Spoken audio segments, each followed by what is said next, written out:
Hello, students. Welcome to EasyElimu Learning Simplified. Call me Mr. Stanley Ombogo. So, dear students, allow me take this opportunity to take you through the six thematic concern that we have in Parliament of Alls by Adipo Sidang, and that is the theme of hypocrisy and pretense. So, this is the sixth thematic concern that we are looking at in the play Parliament of Alls. Remember, the agreement was that we look at these issues one by one as we look for relevant examples and illustrations from the entire play. So, talking about hypocrisy and pretense, hypocrisy and pretense are the same thing. They mean the same thing, dear students. So, quite a number of the characters are hypocritical in their relationship with others. So, what they profess to be and what they really are is something quite different. Moneybags is the best example of this. So he doubles as two characters in parliament so as to control the dissenting voices in the parliament. That is so as to ensure that those who are having issues with the bills that are being passed remain voiceless. Um, so, as Moneybags, he offers his suggestions as a loyal owl and works to defend the king through. But we later learn that all this is a sham because he wants power for himself. So, as the Speaker of the Parliament of Alls, he controls the Parliament with an iron fist. So, he determines who speaks and who doesn't speak. So, he threatens the rebel Alls who he has thrown out of Parliament in order to silence the opposition. So Moneybags pretends to befriend Arum Tidi, but covertly plans to eliminate him. So he only wants to use Arum Tidi to do some of their dirty works, then finally kill him. So when the veteran P, that is veteran Parrot, comes to report the death of Arum Tidi, Moneybags pretends not to be aware how that is how the death came about. So that is ironic because they are the ones who planned, not that is Moneybags and veteran P, but I'm talking about now Moneybags and Red String. So it is Moneybags and Red String who orchestrated or who planned Arum Tidi's death. But when Moneybags received this information, uh, he pretends that he is not aware how the death came about. So he goes ahead to mourn the dead bird and proposes that his name be added to the list of those to be celebrated on Heroes Day and awards him with EBH. I think EBH is something, what? Uh, Beautiful horn. It is elder of the beautiful horn, elder of the beautiful horn. So Moneybags is a friend to no one, as we can see. So the next thing is that Moneybags uses the loyal owls to control the kingdom. So he does this supposedly on behalf of royal owl and other owl. So he uses the parliament to pass bills which give him personal advantages. So he uses both red string and black string, who comes from the strings family, to control the kingdom and to spread propaganda. So the two think that they are that is, they are doing it to protect the leadership of the owls. So when Moneybags is finally unmasked, however, we learn that he was doing it all for himself.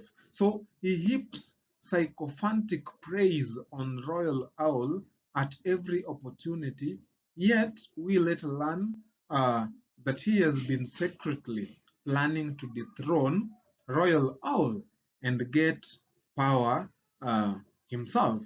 So this first comes out in his dream, which not only reveals his machinations but also his fear of being found out.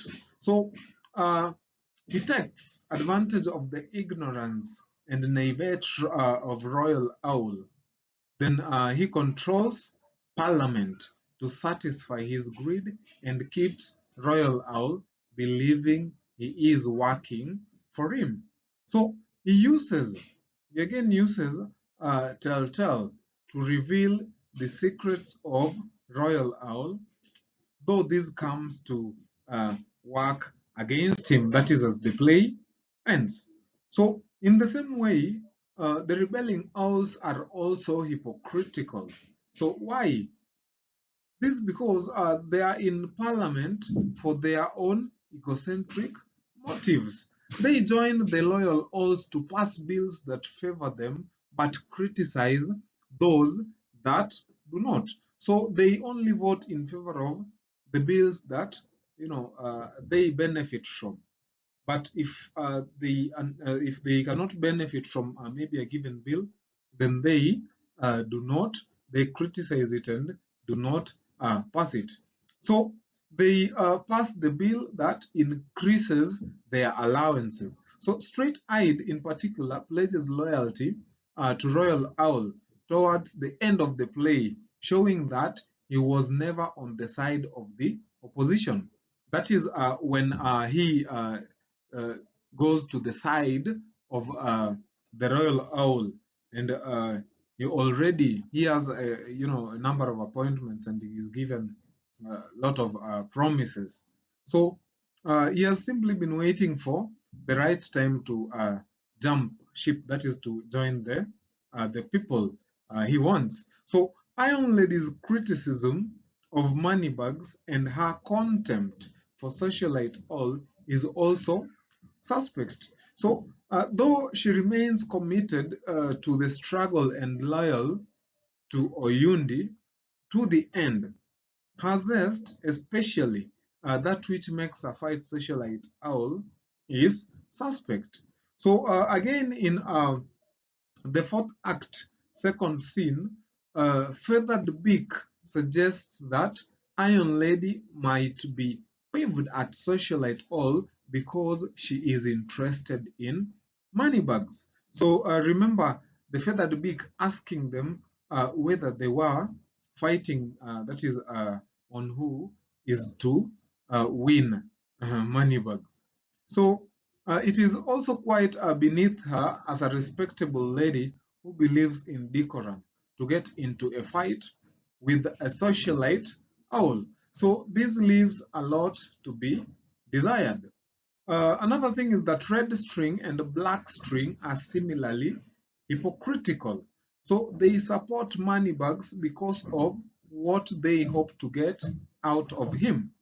So a red string, for example, leads Moneybags on, and he is largely responsible for keeping him naive until it is too late. So he works in cahoots with Moneybags to control the kingdom. So both use a room TD to spread propaganda in the kingdom. And when a better opportunity presents itself in form of Telltale, they plan the murder of Arum TD. So when they appear at the celebration of, that is UPC, Unity Pact celebration, they clearly show that they know what the Owls have planned for Oyundi. So after she has been used to kill opposition, the Owls will eventually feast on her. That is the plan that the Owls are having. So in the celebration, therefore, And they go through the motions of celebrating, knowing very well that the daybirds will not enjoy the fruits of the Unity Pact celebration. So Royal Owl is similarly hypocritical in the play, as he relies on moneybags for the control of the kingdom. But when the daybirds convince him of moneybags' betrayal, he doesn't have an ounce of mercy. So he is not showing any, any mercy. So it is this ruthlessness that makes him friendless when the truth finally dawns on him. So also, he celebrates the passing of the Moonlight Bill, knowing very well that it takes Arumtidi's death to pass it.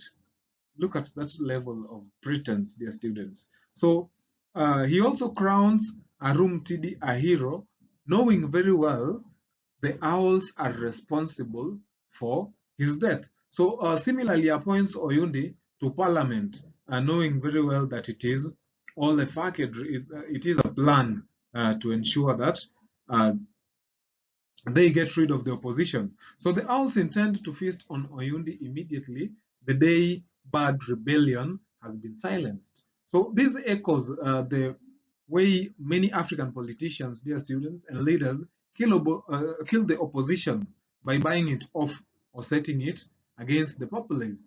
So it is not once or twice that those who fight for the rights of the people are presented as their enemies and hanged for it much in the same way that Arumtidi is. So in a nutshell, dear students, uh, most of the characters in the play are hypocritical in one way or the other.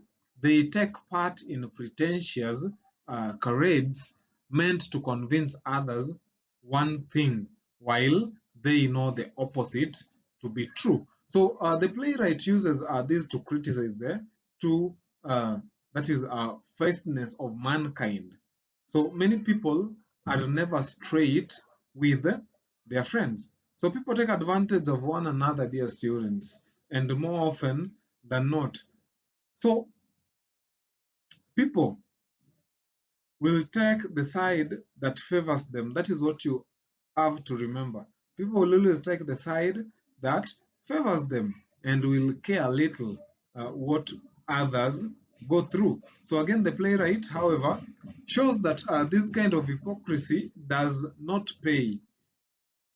Another thing is that looking at almost all the characters, dear students, who are hypocritical and pretentious, you realize that at the end of the play, they all pay for that is for their bad deeds in one way or the other. So the majority of them pay through loss of advantage, as happens with the majority of the owls. But the worst of them pay with their lives, as in the case with the money bags and Arum TD. So, dear students, that marks the end of the six thematic concerns. Thank you for watching till the end. Keep it easy, Elimu. I'm your teacher, Mr. Stanley Ombogo. Bye.